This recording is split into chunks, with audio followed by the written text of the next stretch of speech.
This is Dan Dix here, reporting for Press for Truth. It's the summer of 2017, and by now, chances are every single person watching this video has one of these either in their pocket or in their hands right now. There's also a really good chance that you are completely unaware of the effects that these devices are having on your psyche and on you physically, and that's by design.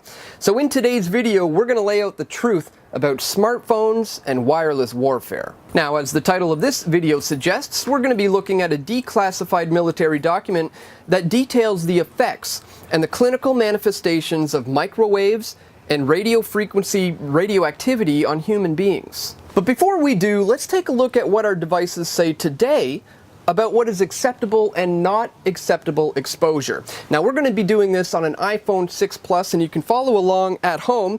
So what you want to do is first go into your settings, and then we're going to go into General. From there, you're going to go into About, and then we're going to scroll all the way down to Legal.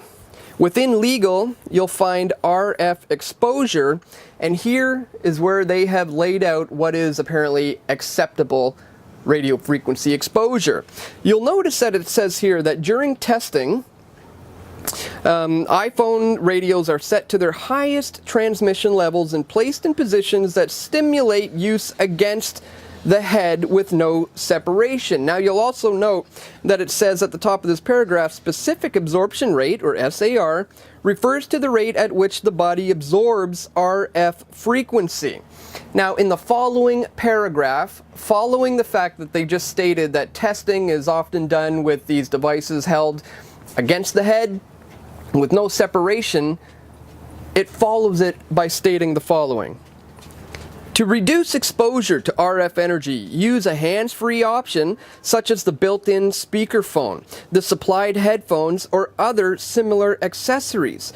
Carry iPhones at least 5 millimeters away from your body to ensure exposure levels remain at or below the as-tested levels. And it also goes on to say here that cases with metal parts may change the RF performance of the device, including its compliance with RF exposure and guidelines in a manner that have not been tested or certified.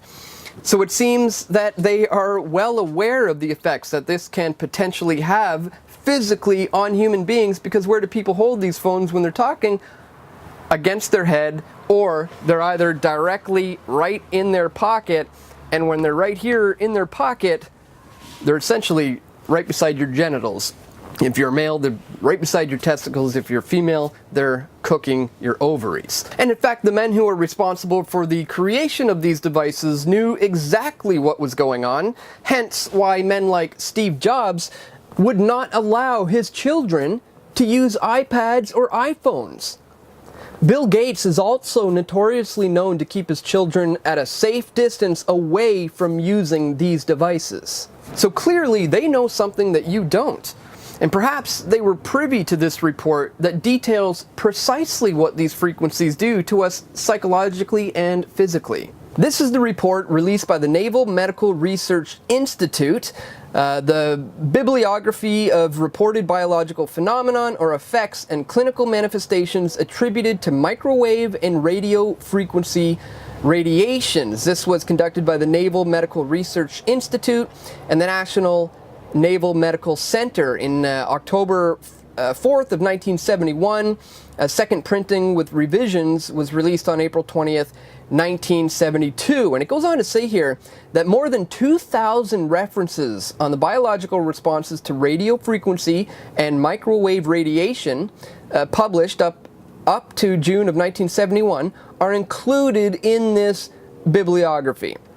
It goes on to say here, 3 supplementary listings bring the number of citations to more than 2,300. So well over 2,000 studies, experiments, tests, reports were done on the effects of these radio frequencies and microwaves on human beings, and it was all compiled into this one report. And when we scroll down here to find out what sorts of things they were detailing were, the effects on humans psychologically and physically, this is incredibly telling. And I'm just going to scan through this quickly, and I'll include a link in the description so you can check it for yourself. But here we see a heating of the organs, heating up the whole body, your skin, your bone marrow, the genitalia, tubular degeneration of the testicles, heating of the brain and the sinuses. It goes on and on here. Alterations in the biocurrencies of the cerebral cortex, central nervous system effects. We're talking about headaches, insomnia, restlessness, automatic nervous system effects here, ranging from fatigue, structural alterations in the synapses of the vagus nerve. Psychological disorders include something they call neurasthenia, or just generally feeling bad, just a bad feeling in general. Depression, impotence, anxiety, lack of concentration, hypochondria, dizziness, hallucinations, sleeplessness, insomnia, increased irritability, decreased appetite, loss of memory, scalp sensations, increased fatigability, chest pain, tremor of the hands. It just goes on and on. We go into changes in blood and bone marrow, cholesterol and lipids changes. We see here enzyme and other biochemical changes, to your proteins, toxins, fungus, virus inactivations, alterations in the rate of cell divisions. We have metabolic disorders, gastrointestinal disorders. This just goes on, and it just gets worse. Genetic and chromosomal changes. Again, I'll leave links in the description so you can check it out for yourself. Miscellaneous effects, changes in optical activity, loss of hair, brittleness of hair, sensations and buzzing, vibrations, pulsations and tickling about the head and the ears. This is just unbelievable what they've discovered way back in the 1970s. Again, I'll include a link in the description so you can check this out for yourself. So what does all this mean, and where is all this heading? Well, the current number of cell phone users in the world today is 4.7 billion, and that number is growing just as quick, if not faster, than people are being born. Well, I'd like to point you to this excellent article that was posted yesterday by Zero Hedge, which is titled, "More Lonely, Fewer Friends, Less Sex, Have Smartphones Destroyed a Generation?" And in it, they point out that there has been a massive change to teenagers and millennials in general with the advent of smartphones. There is compelling evidence that the devices we place in young people's hands are having profound effects on their lives and making them seriously unhappy. You might expect that teens spend so much time in these new spaces because it makes them happy, but most data suggests that it does not. The results could not be clearer. Teens who spend more time than average on screen activities are more likely to be unhappy, and those who spend more time than average on non-screen activities are more likely to be happy. There's not a single exception. All screen activities are linked to less happiness. It goes on to point out that today teens are less likely to date. This leads to a decline in sexual activity. There's driving, a symbol of adolescent freedom, has declined. It's completely lost its appeal for teens today. The number of 8th graders who work for pay has been cut in half. It goes on to point out these charts showing how the constant presence of the internet, particularly social media, is changing the behavior and attitudes of today's teens. They are no longer hanging out with their friends. They're not in any kind of a rush to learn how to drive. There's less dating and therefore less sex or less general interactions with humans in general. They're more likely to feel lonely. They're less likely to get enough sleep. The correlations between depression and smartphone use are strong enough to suggest that more parents should be telling their kids to put down their phones. If you were going to give advice for a happy adolescence based on this survey, it would be straightforward.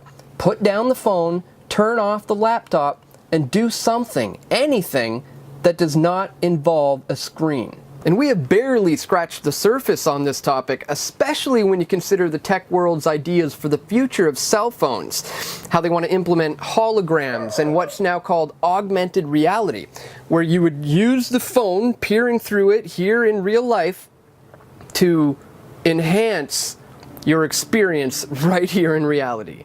And what's even scarier is that people born after 1995 don't even know what life is like without these devices.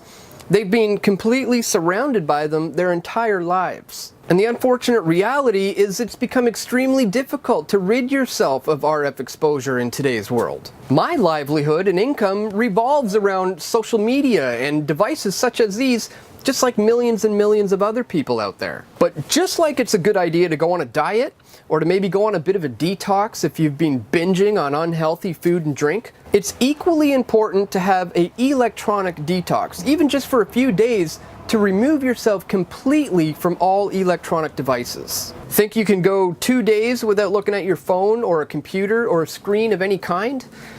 Give it a try, and I think you'll be surprised at how good you feel. Not to mention, it may dawn on you just how addicted you've become to these smartphones, which are really, in the long run, just dumbing us down. So I'd encourage you to try the 2-day electronic detox challenge and let me know how it went. And of course, this channel is only made possible through your patronage at patreon.com/pressfortruth, where you can contribute a monthly pledge. Or if you prefer, you can contribute directly to PFT at pressfortruth.ca/donate. Thanks for watching, and stay tuned, my friends, because we've got a lot more video reports coming soon. This is Dan Dix reporting for Press for Truth.